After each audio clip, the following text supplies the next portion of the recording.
الحمد لله وكفى وسلام على عباده الذين اصطفى خصوصا على أفضلهم وخاتم النبيين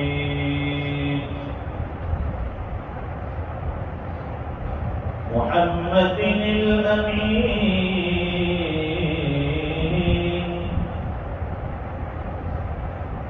وعلى آله وصحبه أجمعين.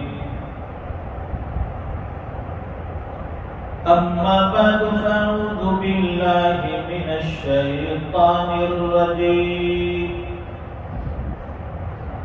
بسم الله الرحمن الرحيم.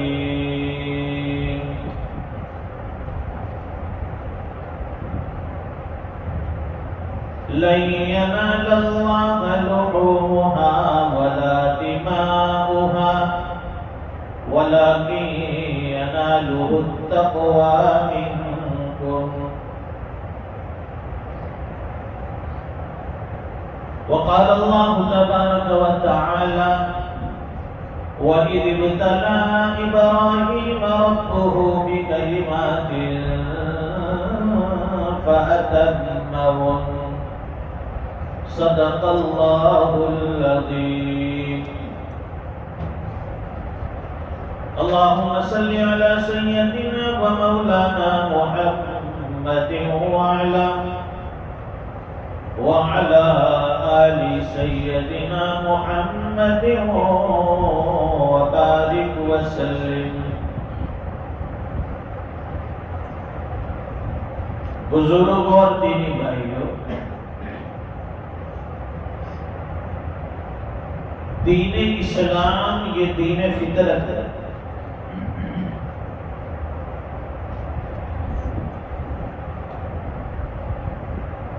اور اللہ تعالیٰ نے اپنے نبی کے ذریعے یہ دین جو ہم تک پہنچایا،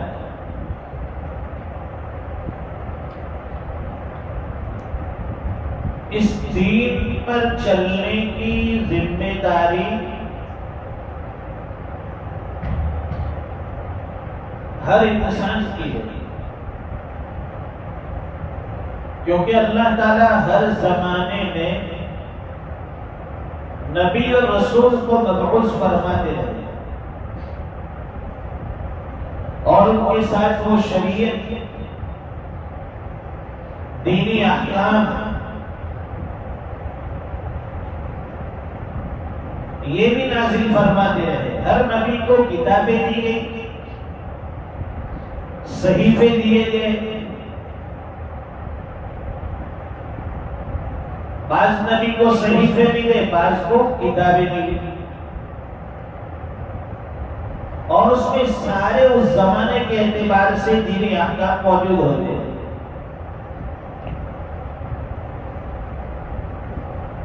جب بھی کسی مسئلے کے بارے میں اگر کوئی تشویش ہو، اس زمانے میں نبی موجود ہوتے تھے، ان کے سامنے مسئلہ رکھ دیا جائے، دودھ کا دودھ، پانی کا پانی. سب سے آخری نبی میرے اور آپ کے کائنات کے نبی جناب محمد رسول اللہ صلی اللہ علیہ وسلم تشریف لائے، اور آپ کو دنیا کی آخری کتاب عطا کی گئی قرآن کریم کی شکل میں. جامع الکتب، تمام کتابوں کے احکام اس میں موجود ہیں. اور آپ کو نبی بنایا امام الانبیاء، نبی آخر الزمان بھی ہے اور امام الانبیاء بھی ہے. قیامت تک کے لیے آپ کی نبوت رہے گی اور آپ کی شریعت چلے گی. حضرت عیسیٰ علیہ السلام قرب قیامت میں تشریف لائیں گے، لیکن احکام یہی ہوں گے، محمد الرسول اللہ صلی اللہ علیہ وسلم کی شریعت پر عمل کریں گے۔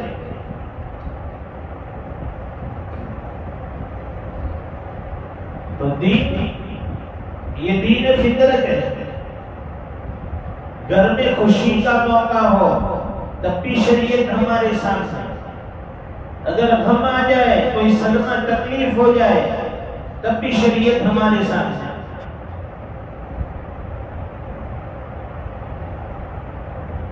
سال کے 12 مہینے محرم سے شروع ہوتا ہے اور ذی الحج پر ختم ہوتا ہے۔ محرم کا مہینہ جس میں عاشورہ کا دن اور سب سے یادگار چیز امام حسین رحمت اللہ علیہ رضی اللہ تعالی ان کی عظیم قربانی دین کے لیے، گردن کٹانا، راہ خدا میں شہید ہونا، اور سال کا آخری مہینہ ذو الحجہ جس میں حضرت ابراہیم علیہ السلام اور آپ کے لخت جگر حضرت اسماعیل علیہ السلام کی بے مثال اور یادگار قربانی۔ اسلامی سال کی ابتدا بھی قربانی سے ہے اور اس کی انتہا بھی قربانی پر ہوتی ہے۔ ہماری پوری تاریخ قربانیوں سے بھری پڑی، کوئی مہینہ خالی نہیں ہے جس میں قربانیاں نہ دی گئی ہے۔ اب یہ جو ذو الحجہ کا مہینہ، اس میں ایک عظیم دن آئے گا، یوم النحر۔ اس دن پورے عالم اسلام کے لیے اللہ کی طرف سے یہ ضیافت کا دن ہے، مہمانی کا دن ہے۔ عید کے 3 دن 10، 11، 12 اللہ کی طرف سے مہمانی۔ ویسے بھی ہم لوگ بن بلائے مہمان ہوتے ہیں، کسی جگہ نہیں بلایا جاتا تو بھی چلے جاتے ہیں اور دبا کے کھا لیتے ہیں۔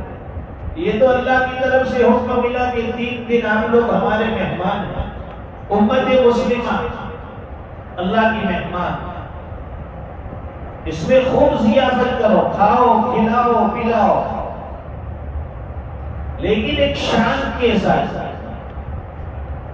ایک معیار کے ساتھ، حدود میں رہ جائے۔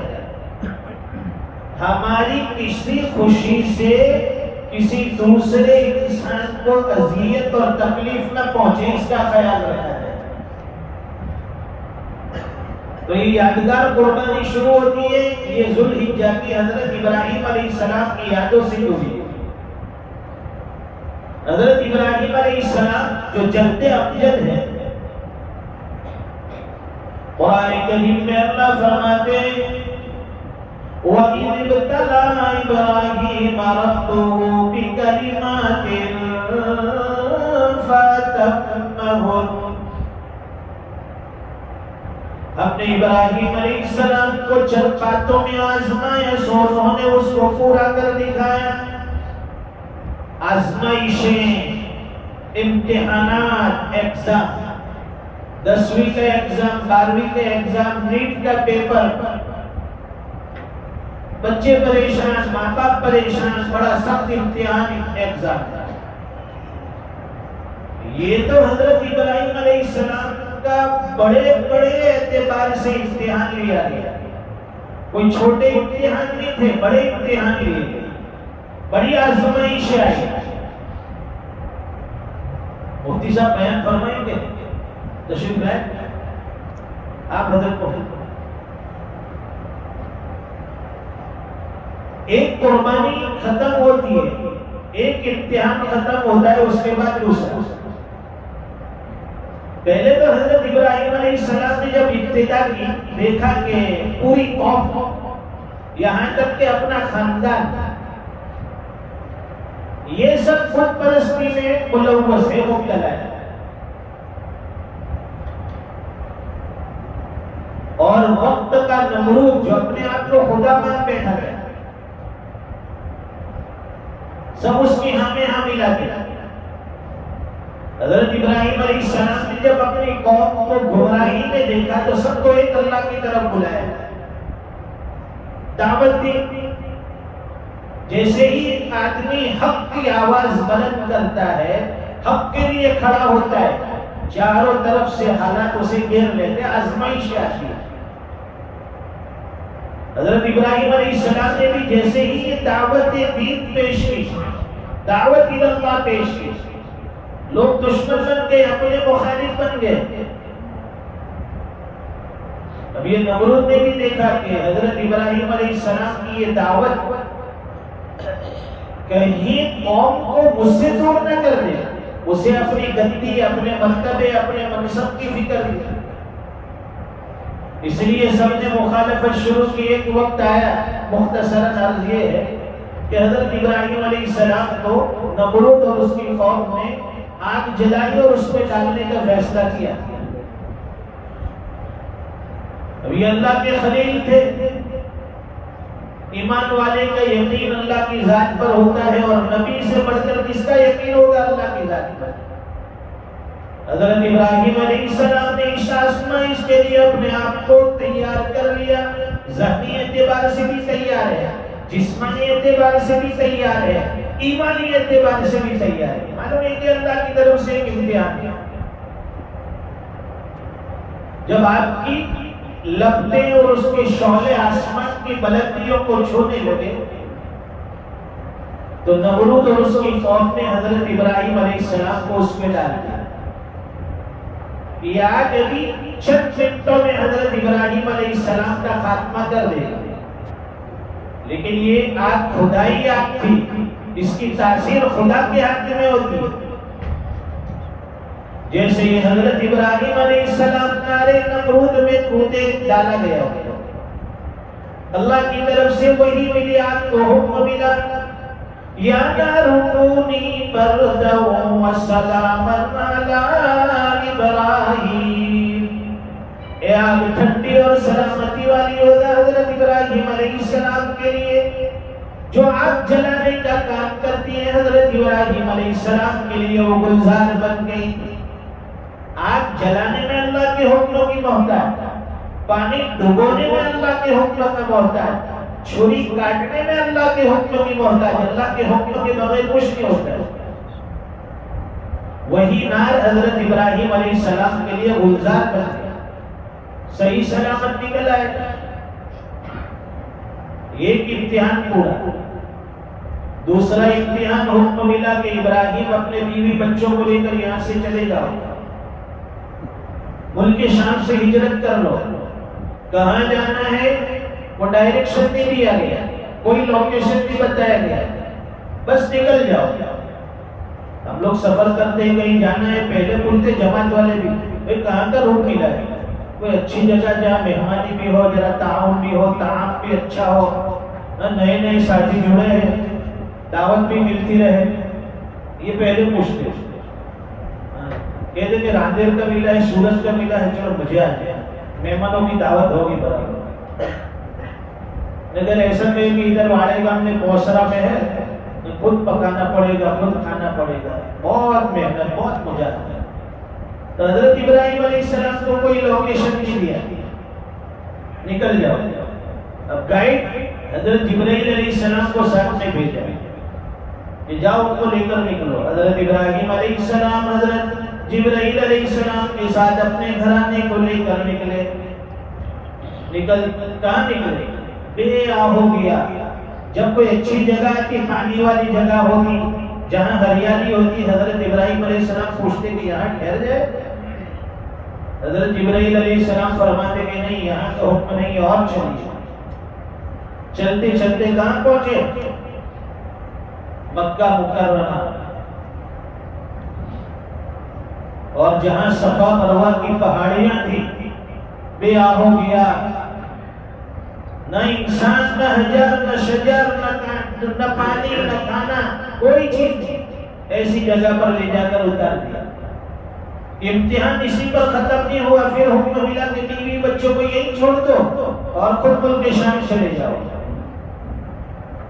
بیوی ہاجرہ بیٹے اسماعیل کو وہیں چھوڑا، بیوی پیچھے سے دوڑی کہ ہمیں اکیلے چھوڑ کر کہاں جا رہے، زبان سے کچھ نہیں بولے، بیوی سمجھ گئی اللہ کا حکم ہے کہ ابراہیم جو خدا آپ کو نارے نمرود میں آپ کی حفاظت کر سکتا ہے وہ اس ریگستان اور بیابان میں ہماری حفاظت کرے گا۔ ابراہیم علیہ السلام وہاں سے چلے، پلٹ پلٹ کر دیکھتے بیوی بچوں کو، اگر ہمیں حکم ملے جنگل میں بیوی بچے چھوڑ دو نکل جاؤ، انسان کا جی نہیں مانتا ہے۔ حضرت ابراہیم علیہ السلام پلٹ پلٹ کر دیکھتے رہے، آنکھوں سے اوجھل ہو گئے، کئی دن گزر گئے، ایک عرصے کے بعد پھر بڑا امتحان، یہ عظیم امتحان دنیا کی تاریخ میں لکھا گیا اور قیامت تک سنت ابراہیم پر، یعنی حضرت ابراہیم علیہ السلام کی اس ادا پر، حضرت اسماعیل علیہ السلام کی اس ادا کو قیامت تک آنے والے اہل ایمان کے لیے یادگار اور مثال قربانی کے طور پر دیا گیا۔ حکم ملا تھا، حضرت ابراہیم علیہ السلام نے خواب دیکھا کہ میں خواب میں اپنے بیٹے کو ذبح کر رہا ہوں، تو آئے واپس دوڑتے ہوئے بیٹے سے مشورہ کرنے کہ بھائی بیٹے کی رائے بھی لی جائے، اتنا بڑا امتحان ہے، بیٹے کو ذبح کرنا ہے، بیٹے کو پہلے سے اطلاع دی جائے کہ بھائی تجھے ذبح کرنا ہے، اللہ کا حکم ملا ہے۔ بیٹے سے کہا کہ بیٹے اللہ نے حکم دیا ہے خواب میں کہ تجھے میں ذبح کرتا ہوں۔ تو حضرت اسماعیل علیہ السلام نے جواب کیا تھا، اگر ہم اپنے بیٹے سے کہیں گے کہ بیٹا اللہ کا حکم ملا ہے خواب میں تجھے میں ذبح کرتا ہوں قربانی کے دن میں، تو بیٹا کہتا ہے کہ ابا چلو جلدی سے دماغ کے ڈاکٹر کے پاس چلو، ذرا اپنا دماغ ٹھیک کرواتے، آپ کو سائیکٹرسٹ کی ضرورت ہے، ایسے بہتے بہتے خیالات ہیں آپ کو، لیکن بیٹا تو وہ نبی زادہ تھا، جواب بھی وہی دیا جو ایک نبی کے خاندان کے شاعر نشان۔ قال یا ابت فعل ما تؤمر ستجدنی ان شاء اللہ من الصابرین۔ اے میرے والد بزرگوار، اللہ نے آپ کو خواب میں جس چیز کا حکم دیا آپ تک گزریے، انشاءاللہ آپ مجھے صبر کرنے والوں میں پائیں گے۔ تیار ہو گئے باپ بیٹے، ماں نے نہلا کر تیار کر دیا، ماں کو یہ نہیں کہا کہ بیٹے کو ذبح کرنے کے لیے جا رہا ہوں، ماں سے کہا کہ بڑے کی ملاقات کے لیے اسماعیل کو لے جاتا ہوں۔ ماں نے نہلا کر تیار کر دیا، لے گئے وہاں جہاں پر یہ قربانی کا پس منظر، یہ قربانی کی آزمائش اور امتحان کو انجام دینا ہے، اس جگہ پر لے گئے، لٹائے حضرت اسماعیل علیہ السلام کو، پہلے تو اس طرح سے لٹایا چہرہ آسمان کی طرف، چھری چلاتے لیکن چلتی نہیں ہے۔ حضرت ابراہیم علیہ السلام سمجھے کہ کہیں پیتر شفقتی باپ کی محبت کی وجہ سے ہاتھ میں وہ طاقت نہیں رہی کہ چھری حضرت اسماعیل کے گلے پر چلے، اس لیے چہرے کو الٹا کر دیا، گردن اوپر اور یہ گلا نیچے، پھر چلنے کی کوشش کی، پھر بھی چھری چلی۔ اللہ کی طرف سے وحی آئی، قد صدقت الرؤیا انا كذلك نجزي المحسنين۔ اے ابراہیم، تم نے اپنے خواب کو سچ کر دکھایا، یہ ایک آزمائش تھی، ایک امتحان تھا، تم اس میں کامیاب ہو گئے۔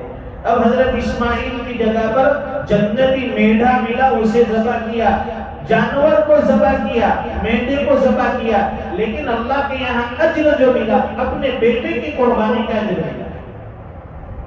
عید کے دن جب ہم بھی جانور کے گلے پر چھری چلاتے ہیں، جذبہ یہ ہونا چاہیے، حضرت ابراہیم علیہ السلام نے راہ خدا میں اپنے بیٹے کو ذبح کرنے کے لیے لٹایا، آج ہم بھی اپنی اولاد کی قربانی دے رہے ہیں اور اس جذبے کے ساتھ جانور کے گلے پر چھری چلائیں۔